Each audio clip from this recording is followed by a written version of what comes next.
आकाशे तारकम लिंगम पाताले हाटकेश्वर भूलोके चा महाकालो लिंग त्रय नमोस्तुते। मतलब आकाश में तारक लिंग, पाताल में हाटकेश्वर लिंग और पृथ्वी पर महाकालेश्वर ही 3 मान्य शिवलिंग हैं। देश के 12 ज्योतिर्लिंगों में से एक महाकालेश्वर ज्योतिर्लिंग उज्जैन में है। उज्जैन के इस महाकालेश्वर मंदिर का नाम आपने सुना होगा। आप में से बहुत सारे लोग शायद उसके दर्शन भी कर चुके हैं या बहुत सारे लोग ऐसे भी होंगे जो दर्शन के लिए जाना चाहते हैं। आज हम आपको उज्जैन के महाकालेश्वर मंदिर का इतिहास बताएंगे। कब बना ये मंदिर, किसने बनवाया और कब से यहाँ पर भगवान महाकाल निवास करते हैं। तो वीडियो को अंत तक जरूर देखिएगा, क्योंकि अपना इतिहास नहीं जानोगे तो खुद को कैसे पहचानोगे।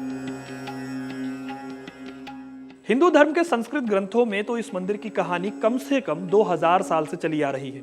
इन 2000 सालों में इस मंदिर का रूप कई बार बदला है। इस मंदिर के बारे में सबसे पहले हमें ईसा पूर्व 4वीं और 3वीं शताब्दी में उल्लेख मिलता है।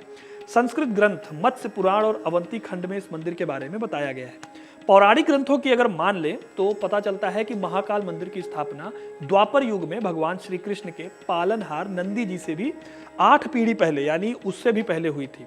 शिवपुराण के मुताबिक मंदिर के गर्भगृह में मौजूद ज्योतिर्लिंग की प्रतिष्ठा नंद से 8 पीढ़ी पहले एक गोप बालक द्वारा की गई थी। पौराणिक कथाओं की बात करें तो भगवान शिव ने यहाँ पर स्वयंभू अवतार लिया था। भगवान शिव के अवतार लेने की कहानी भी बहुत रोचक है।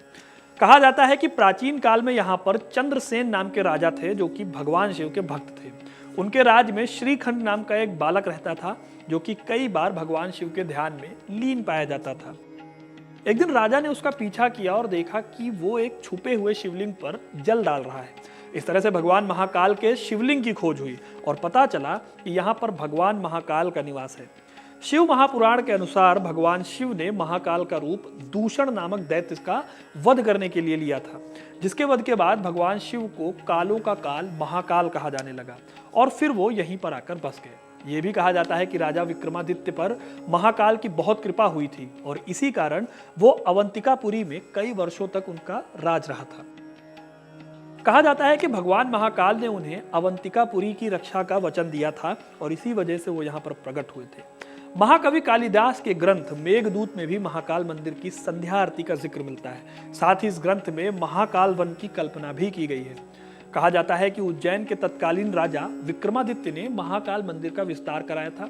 उन्होंने मंदिर परिषद में धर्म सभा बनवाई थी, जहां से वो न्याय किया करते थे। राजा विक्रमादित्य ने कई प्रकार की प्रतिमाओं का निर्माण भी कराया यहाँ पर। इसी तरह की कई और कहानियां भी हैं।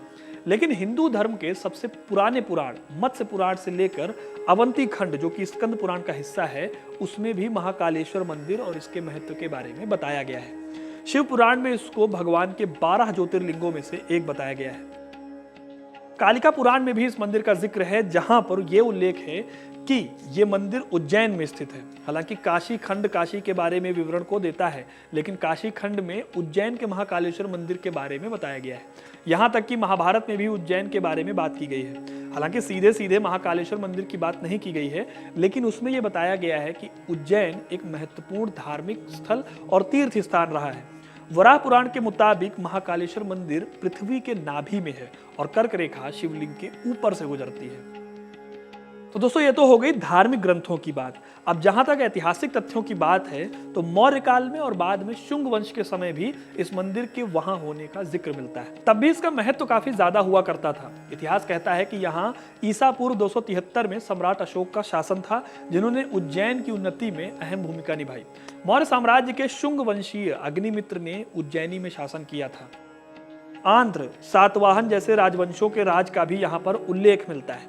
6वीं शताब्दी के बीच गुप्त वंश के समय में इस मंदिर पर काफी काम हुआ और इसे एक विशाल मंदिर का आकार दिया गया।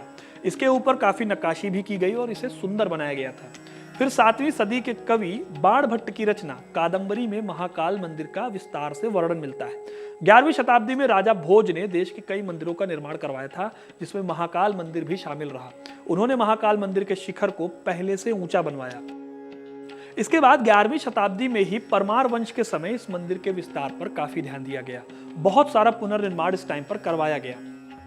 लेकिन उसके बाद 12वीं सदी में दिल्ली सल्तनत के इल्तुतमिश का हमला हुआ और इल्तुतमिश ने यहाँ पर हमला करके बहुत सारे मंदिरों को यहाँ तोड़ दिया और उसमें महाकाल मंदिर भी शामिल था। कहा जाता है कि उस समय इस मंदिर के शिवलिंग को उठाकर कोटि तीर्थ सरोवर में फेंक दिया गया था। साल 1235 में इल्तुतमिश ने पूरे तरीके से इस मंदिर को ध्वस्त कर दिया था।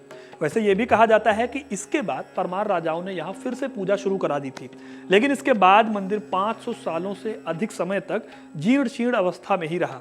यहाँ तक कि बाद में औरंगजेब ने मंदिर के अवशेषों से मस्जिद का निर्माण भी करा दिया था। लेकिन कई सालों बाद 22 नवंबर 1728 में मराठा शूरवीर राणोजी राव सिंधिया ने मुगलों को जब परास्त किया तो उन्होंने इस मस्जिद को तुड़वाकर मंदिर को बनवाया। फिर साल 1732 में उज्जैन में इस मंदिर का निर्माण शुरू कराकर ज्योतिर्लिंग की स्थापना की गई। राणोजी राव ने ही बाबा महाकाल ज्योतिर्लिंग को कोटि तीर्थ कुंड से बाहर निकलवाया था और महाकाल मंदिर का उन्होंने पुनः निर्माण करवाया। आज अगर देखेंगे तो यहाँ की भस्म आरती सबसे ज्यादा प्रसिद्ध है। इसके बाद राणोजी राव ने 500 बरस से बंद सिंहस्थ आयोजन को भी दोबारा शुरू करवाया था। महाकाल मंदिर अभी 3 भागों में बना हुआ है। दिव्य ज्योतिर्लिंग जो कि मंदिर के सबसे निचले भाग में प्रतिष्ठित है, मध्य के भाग में ओंकारेश्वर का शिवलिंग है तथा सबसे ऊपर वाले भाग पर, जो कि साल में सिर्फ एक बार नाग पंचमी पर खोला जाता है, वहां पर नागचंद्रेश्वर मंदिर है। महाकाल मंदिर को पृथ्वी का सेंटर पॉइंट यानी कि नाभि भी कहा जाता है, क्योंकि कर्क रेखा शिवलिंग के ठीक ऊपर से गुजरी है। महाकालेश्वर मंदिर का जो शिवलिंग है वो दक्षिण मुखी है, मतलब ये दक्षिण की ओर देखने वाला शिवलिंग है। अपनी तरह का अनूठा मंदिर है और ये तांत्रिक शिव नेत्र परंपरा वाला अकेला शिवलिंग है। तो दोस्तों, ये था महाकाल मंदिर का इतिहास और उसका हमारे यहाँ पर कितनी जगहों पर जिक्र मिलता है।